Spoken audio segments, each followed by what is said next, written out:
jugée inopportune, la marche des mouvements citoyens contre les tueries à Goma annoncée pour ce lundi est interdite par le maire de la ville. Augustin Kabouya poursuit ses consultations des partis et regroupements politiques représentés à l'Assemblée nationale en vue de former la majorité parlementaire pour les prochains gouvernements de la République. Parmi les personnalités consultées ce dimanche figurent Fifi Masuka et Julien Paluku. Tous ont confirmé leur soutien à la vision du chef de l'État Félix Tshisekedi. Nous parlerons également du bras de fer entre l'Église et les autorités étatiques en Grèce, à suivre tout à l'heure. Madame, Messieurs, bonsoir. Ouvrons ces journaux avec le calme précaire observé ce dimanche sur toutes les lignes de front du territoire des Massissi, notamment à la cité des Saké au village Mweso au Nord Kivu, selon des sources dans la zone, pour palper du doigt la situation qui prévaut sur les lignes de front. Le gouverneur militaire du Nord Kivu, le général-major Peter Chirimwani, est descendu sur les terrains à Saké où il a renforcé les effectifs militaires des FARDC engagés sur les fronts. À l'occasion, le gouverneur a lancé un appel au calme de la population car selon lui, la situation est sous contrôle des FARDC. Je le disais au sommaire, la marche des mouvements citoyens prévue ce lundi 19 février à Goma contre l'insécurité dans l'Est est interdite par le maire de la ville qui l'a jugée inopportune. Il appelle la population à vaquer librement à ses occupations. Les motifs de cette marche étaient d'inciter le gouvernement à finir la guerre et encourager les FARDC à résister contre les manœuvres de l'ennemi. 2 drones d'attaque rwandais ont violé l'espace aérien congolais et ont lancé des tirs en direction de l'aéroport de Goma. Les frappes ont touché 2 aéronefs civils. Il s'agit d'un énième bombardement enregistré sur les sols du Nord Kivu. On suit le porte-parole des FARDC dans la province. Nous avons tenu à vous informer que dans la nuit du vendredi 16 au samedi 17, à 2h du matin, heure locale, les drones d'attaque de l'armée rwandaise qui ont quitté bien évidemment les territoires rwandais ont violé les limites territoriales de la République démocratique du Congo et ont visé les aéronefs de forces armées de la République démocratique du Congo au regard bien évidemment des trajectoires suivies par les tirs de ces drones. Mais cependant, nous vous informons que les aéronefs des forces armées de la République démocratique du Congo n'ont pas été touchés, mais c'est plutôt les avions civils qui ont été non seulement touchés, mais aussi endommagés. Dans l'actualité également, l'informateur Augustin Kabouya poursuit ses consultations lancées vendredi. Ce dimanche, 3e jour, l'informateur a reçu plusieurs regroupements politiques, notamment l'Alliance 24, l'Alliance 25 et Alliance des nationalistes. Le 3 regroupements politiques qui rassemblent la gouverneure du Lualaba, Fifi Masuka plutôt, l'autorité morale du regroupement Alliance Bloc 50, le ministre de l'Industrie Julien Paluku, accompagné des membres du bureau politique de ces regroupements, a échangé également ce dimanche avec l'informateur en son bureau de travail à l'hôtel Hilton.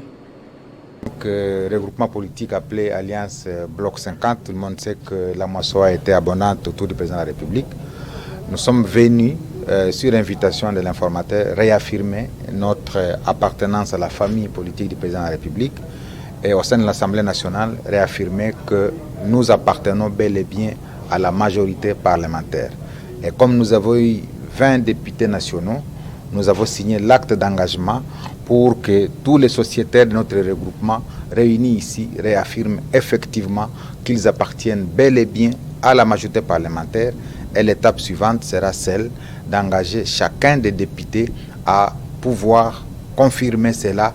Et il appartiendra dans une deuxième étape que chaque élu maintenant s'engage individuellement.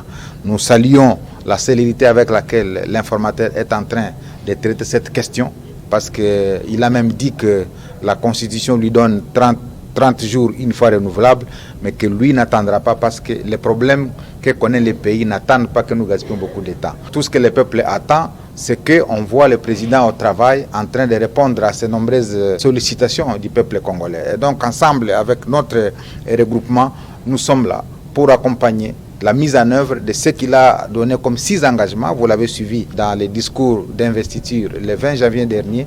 Il a donné les 6 engagements. Et donc nous, comme regroupement, nous allons contribuer à donner du contenu à ces 6 engagements avec d'autres regroupements pour que nous nous rassurions que dans les 5 années qui vont suivre, que le peuple se retrouve. Pour la journée du samedi, le député national Augustin Kabouya avait échangé avec plusieurs leaders. Parmi les personnalités politiques qui ont défilé devant lui, l'on a noté Matata Ponyo, dont sa présence suscite beaucoup de questionnements au sein de l'opinion. Il y avait également Lambert Mende, Pius Mwabulu et Bati Lukwebo. Je vous propose de les écouter.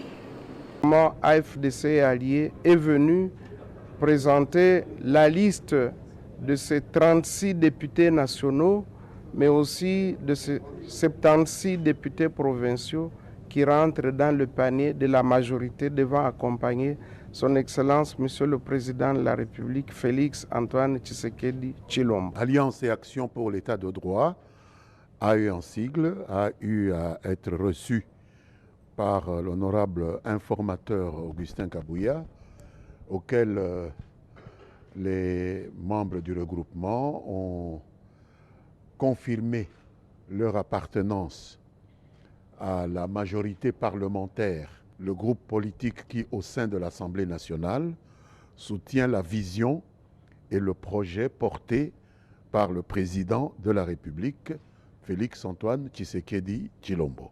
Parti membre de l'Union sacrée et que nos députés vont constituer la majorité qui va soutenir la politique du président de la République. Nous avons été invités pour discuter avec l'informateur, M. Augustin Kabouya, en vue de confirmer notre appartenance à cette majorité. Tous les députés élus de notre regroupement sont les députés du président de la République. Je crois que les choses doivent être claires, dans la mesure où nous voulons vraiment pour le président de la République une véritable majorité.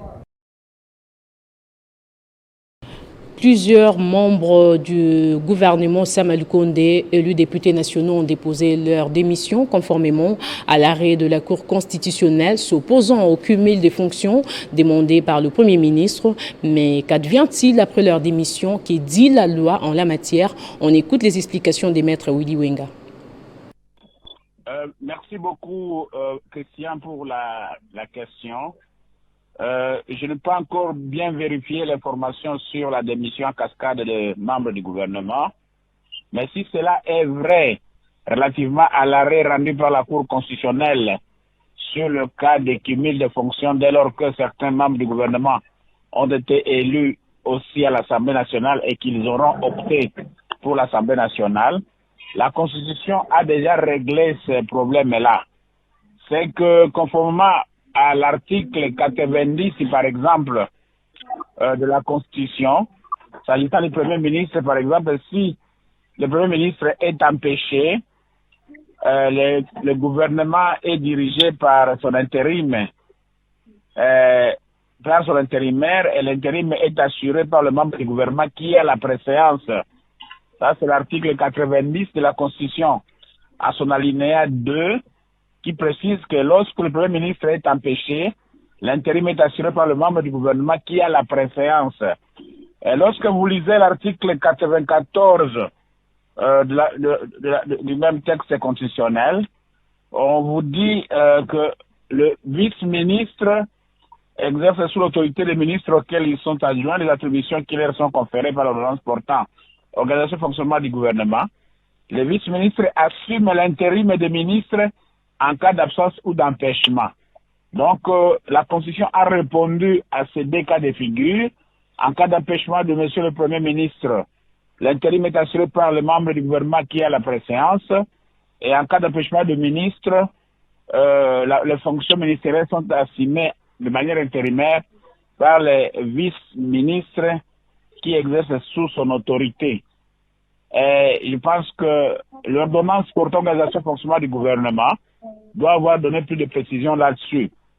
Mais la question de droit qu'on pouvait se poser est de savoir si, en cas de démission du Premier ministre aux fins d'option pour l'Assemblée nationale ou le ministre aux fins de leur option pour l'Assemblée nationale, rentre-t-il dans le cadre de ces dispositions de la loi?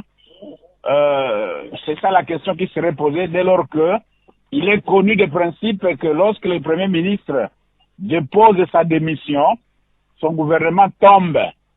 Donc, lorsque un Premier ministre dépose sa démission, tout le gouvernement tombe. Mais encore faut-il que le président de la République puisse en prendre acte. Mais si le président de la République n'en prend pas acte, on peut considérer cette démission comme un empêchement et à ce moment-là, l'intérim est confié aux membres du gouvernement qui a la préséance conformément aux dispositions pertinentes de l'article 90 s'agissant du Premier ministre et au vice-ministre s'agissant de l'article 94 de la Constitution. En perspective des élections sénatoriales et des gouverneurs de province, le secrétaire général du parti politique Agissons pour la République, Maître Richard Kalele, a conduit une délégation des élus du parti des membres d'honneur auprès de l'autorité morale Guy Luando pour élaborer des stratégies pouvant permettre au parti de se retrouver au premier plan, ainsi soutenir la vision du chef de l'État, Félix Tshisekedi. Ne voulant pas dormir sur ses lauriers pendant la période post-électorale, le parti politique Agissons pour la République de Guy Luando Mbayo était en consultation avec ses élus, cadres et membres d'honneur pour réfléchir sur les questions de l'heure, la formation du futur gouvernement, comment peaufiner des stratégies pour remporter les élections sénatoriales et des gouverneurs. C'était autour de leur autorité morale, des références Guy Luando Mbayo. Alors par rapport à ça, il était tout à fait normal de se retrouver pour évaluer, faire une évaluation à mi-parcours, alors que nous attendons les élections sénatoriales, mais aussi les gouverneurs. Il était tout à fait normal de s'asseoir pour évaluer ce qu'on a déjà fait à ce jour et entrevoir l'avenir. Implanter les partis sur toute l'étendue du territoire national et les consolider pour que AREP garde sa grandeur en République démocratique du Congo a été aussi l'un des sujets abordés au cours de la réunion. L'unité du parti, l'émergence, l'implantation effective et optimale du parti, c'est ça notre objectif principal. Nous avons cette lourde tâche-là de pouvoir fédérer tout le monde autour des idéaux du parti, autour de notre leadership, sous l'impulsion de notre initiateur pour mener à bien la vision de notre politique. Le secrétaire général du parti, Richard Kalele, ne compte pas baisser les bras pour hisser le drapeau du parti et reconquérir les cœurs des indécis. Et on termine avec ce bras de fer entre le gouvernement et l'Église en Grèce au lendemain de l'adoption et l'autorisation par le Parlement des mariages des couples de même sexe comme bon nombre de pays européens. La Grèce fixe une distance nette entre les affaires étatiques et les dogmes de l'influente Église orthodoxe qui s'est toujours déclarée fermement opposée à ce projet de loi. Après plusieurs tractations, elle devient le 37e pays au monde, le 16e en Europe et le premier pays chrétien orthodoxe à autoriser le mariage et l'adoption par les personnes des mêmes sexes. Que Dieu nous en préserve. Ce journal est terminé. Place au rappel des titres. Jugée inopportune, la marche des mouvements citoyens contre les tueries à Goma annoncée pour ce lundi est interdite par le maire de la ville. Augustin Kabouya poursuit ses consultations des partis et regroupements politiques représentés à l'Assemblée nationale en vue de former la majorité parlementaire pour le prochain gouvernement de la République. Parmi les personnalités consultées ce dimanche figurent Fifi Masuka et Julien Paluku. Nous avons également parlé du bras de fer entre l'Église et les autorités étatiques en Grèce. C'est ainsi que se referme cette édition. Merci à vous tous de l'avoir suivi et bonne suite des programmes sur Télé 50.